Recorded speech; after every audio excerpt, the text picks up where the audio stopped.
आमच्या न्यूज चॅनलला लाईक करा, शेअर करा, सबस्क्राईब करा आणि बेल आयकॉनवर क्लिक करा।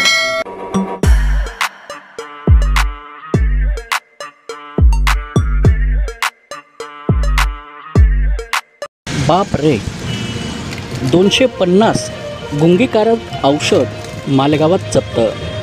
किल्ला पोलिसांची मोठी कारवाई। बघा फक्त रयत राज्य न्यूजवर।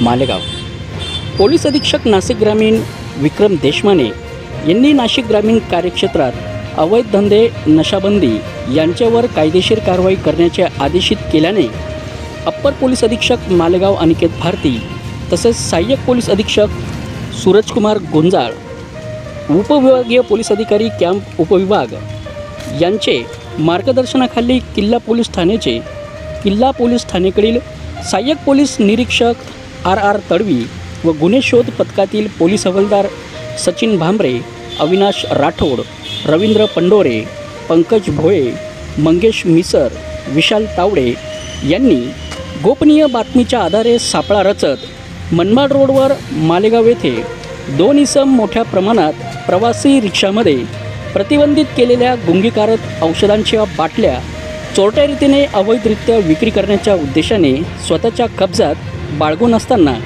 त्यांच्यावर छापा टाकून त्यांच्या कब्जातून गुंगी आणणाऱ्या औषधांचे एकूण 215 सीलबंद बाटल्या व त्याची एकूण किंमत 40,850 रुपये व एक प्रवासी वाहतूक रिक्षा असा एकूण 2,850,000 रुपये किमतीचा मुद्देमाल मिळून आल्याने सदर त्यांच्यावर गुन्हा दाखल केला आहे। या प्रकरणी संशयित आरोपी नामे रियाज अहमद मोहम्मद फारूक, वय वर्ष 26, राहणार गांधीनगर, जमूर गल्ली नंबर 1, नदीम किराणाच्या मागे, घर नंबर 33, सर्वे नंबर 204, मालेगाव व नवीद शफी देशमुख, वय वर्ष 24, राहणार मदनीनगर, गल्ली नंबर 1, घर नंबर 42, मालेगाव यांना ताब्यात घेण्यात आले आहे। दिनांक 2/2/2025 रोजी किल्ला पोलीस स्टेशनला मिळालेल्या माहितीवरून रेड कारवाई करण्यात आली।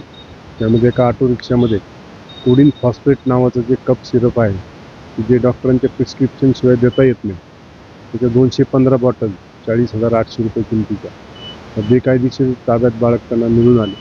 सदर बाटलीतील औषध हे नशा करण्यासाठी वापरण्यात येतं, त्यामुळे ते NDPS ॲक्ट खाली ते गुन्हा असल्याने सदरची जप्ती करून 2 आरोपींवरती गुन्हा दाखल करण्यात आलेला आहे।